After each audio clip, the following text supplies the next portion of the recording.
Right, I've built another Python sim. This one is to simulate what happens when we have too little resistance on a high voltage circuit. Any high voltage circuit needs to have a minimum resistance value. You can see we've got 0.1 megaohm. Actually, we've got continuity there. Got 600 volts going to ground. And 190 on that one. So yeah, the heater's buggered, basically, simple as that. Now, ideally it should be a gigaohm value. I actually tested one the other day that was 1 gigaohm. The reason for that is, if you look at this is the ground of the vehicle, this green dashed line. Anything on a high voltage vehicle is isolated, return isolated feed, which means we never have any of these negative parts of the high voltage from the battery to the components touching the chassis ground. Otherwise, the whole car would be live, wouldn't it? We do have equipotential bonding, of course, and this is what this is signifying. So if you've seen my other videos, if we have a leak on a compressor or a heater or even the distribution or even the battery, it's rather than killing yourself and becoming part of the circuit, it will lead to chassis ground, which is why we never paint, grease or do anything with bonding lines. We just have to make sure that they're in good order. They're the only things that are going to save your life, essentially. Equipotential bonding, everything is tied together to ground. If these voltage lines here suddenly start to make the metal casing of each component live, just like at home, if your toaster has a leaking wire or your oven and it suddenly touches the casing of your oven or your toaster at home, 240 volts potentially is going to be on the case. You could become part of the circuit, which is why in houses in the UK in particular, you have a ground that literally, an isolated ground that goes to the ground outside the house. So any current will pass down through the ground. That's why we have bonding. What this is a way to show you guys and gals, if you've never done it. By the way, before I do that disclaimer, always follow precautions by the OEM. This is a simulator. I'm not responsible. If you want to do this, you must get qualified. I'm not responsible otherwise. What I'm trying to do is show you what happens and how to isolate it. It's not unlike a normal problem on a low voltage side, except this is more dangerous. First thing we're going to do is we're going to do a master service disconnect. BMW doesn't have an MSD. In other words, Jaguar, Land Rover, Mazda, companies like that, they have a huge massive thing on the battery that you can actually remove to actually kill the two huge high voltage parts of the battery to the next part, which could be a junction box. We don't have that. We have a low voltage, high voltage interlock loop on BMW, the H-fill. And this interlock loop just basically takes the 12 volt power away from the battery so the contactors open, because the battery contactors that put out the live voltage on the positive DC here and negative DC here, basically they need 12 volts to be closed. When you take the 12 volts away, they spring open, you suddenly lose your huge high voltage. So we're going to disconnect that. Now we've got an isolated, once we've done our testing and we confirm there's no voltage or very little, it has to be less than a certain amount. And when we confirm that we've got no voltage on each of these and it's less than a specified amount, then we can do our testing. Now then, let's simulate it. First thing we need to do, by the way, this is a Fluke 1507 type meter. It's not a normal multimeter. As you'll see, there is procedures where we can actually do a proper test and press a button. But for now, we're just checking our probes. They've got more or less zero ohms continuity. We're going to now check any of these components that they're not touching ground, i.e. live. So for safety. So we're going to ground our meter there. Then we're going to go to our first one. Let's say we've got an AC compressor fault. First, an unfaulty one is going to show a massive gigaohm resistance, just like that. In fact, everything on this circuit, we're always going to make sure we've got no voltage and we've confirmed dead. We've confirmed that there is no voltage. So that always disconnect the system.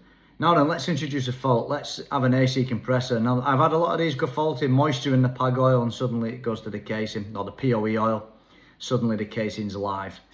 Now then, we've got a very low resistance. We've got a lot, 320 kiloohms is a lot, but in terms of high voltage systems, it's not enough. And the problem is, because we haven't isolated that and it's all connected to this junction block, everything is shorted. Everything has got too little resistance. So obviously what we're going to do is to find out which one, and by the way, a lot of these EVs won't tell you which component is faulty. For all we know, we've got a warning saying insulation resistance, warning threshold reach. Well, we don't know which one, and I've done this on many BMWs. The only way to do it is to start disconnecting in turn, okay? So essentially, everything else then is now gigaohm. So we essentially know our faulty component is this. So in this circuit, we know we've got a fault with our AC compressor, because when we isolate it, nothing else has got low resistance. So here's a good example of when we use a dummy plug to isolate, in this case, a faulty PTC heater. And by isolating that, we then take out the fault that was showing that the air conditioning compressor also had an issue to ground as well with too low resistance value, because they're connected to the electrical machine electronics to the same path. Good example of isolating something. Obviously, we're not going to measure the battery because it's high voltage, and we're just not going to do that at all. We're never going to measure the battery. So let's now reconnect all branches, healthy circuit. We've replaced the compressor and it's now perfect. We isolate it, we've still got the same gigaohm value. Yeah, so that's when we've fixed it. We know we've definitely got a good circuit and we've no issues. And it's the same again if we go to, let's say, PTC heater. I've got one of them at the moment on mine.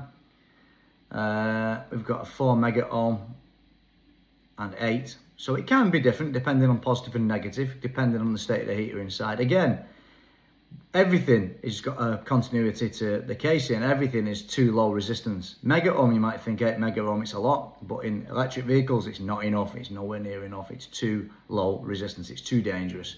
My car, I think, was only 1 or 2 megaohms, if you remember right from the video I did.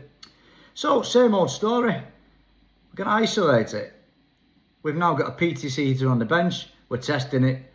What we're going to actually do is we would actually ground the casing like that on the bench, because we don't have the chassis anymore, and we would get the same value. Now we've isolated that, we've got good gigaohm values on all the other components, so we know that the fault is the heater. It's as simple as that. Now then, a battery leak, that is something a little bit more serious. I've wrote it on there, but I'm not going to cover it. The reason being is you should never ever touch a battery, really, because even if we have a service disconnect and we take off the DC-DC converter and we take off the H-fill and we can confirm it, we don't really want to be sticking any probes in the battery, even if it's kind of safe. Now, if you have a adapter with a resistor, with resistors in, so that you can measure 800 volts but there's no potential, maybe. But I would say never do it. The easiest thing to do when you think you've got a faulty battery, essentially, is to measure everything else.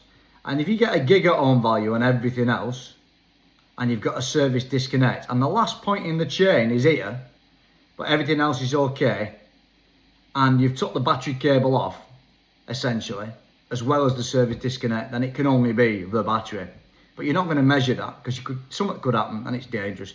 You would condemn the battery, wouldn't you? If all the rest of the circuit is okay, you condemn the battery. Now then, I hope you enjoyed that little demo. I think it's quite good, isn't it? Trying to show people what you would see and what you wouldn't see and stuff like that.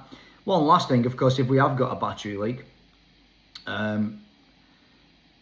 again, you can't really see it on the service when the service disconnect is took out. You would only see it by measuring these battery terminals. Don't do it.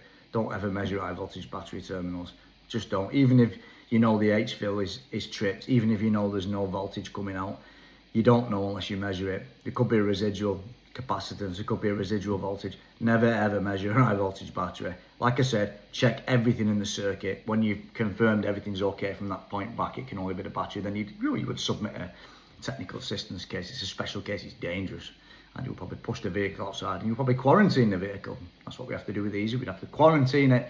We put a big red sign on the window. It's not been made safe. So you put a big sign on the window that says this vehicle cannot be made safe because we can't isolate this leak from the battery. So we'd put a big perimeter around it, push it to a space outside on the yard with our red sign, and no one can go near that car until some technical support dudes come or whatever. Because in theory, if you're undoing that high voltage battery, you've got your gloves on, there's always a risk you could have an electric shock. Them contactors, you don't know if they're welded shut or whatever. You don't know anything. Anything could happen. So in that case, it's super important with high voltage batteries that you get professional people from technical support if you're a manufacturer, and people know about that if you're doing this for a living. Always remember, just because a battery you think is safe and the H-fill's been disconnected and all that business, there's always a risk if you've never measured it that it could become live. So batteries are deadly.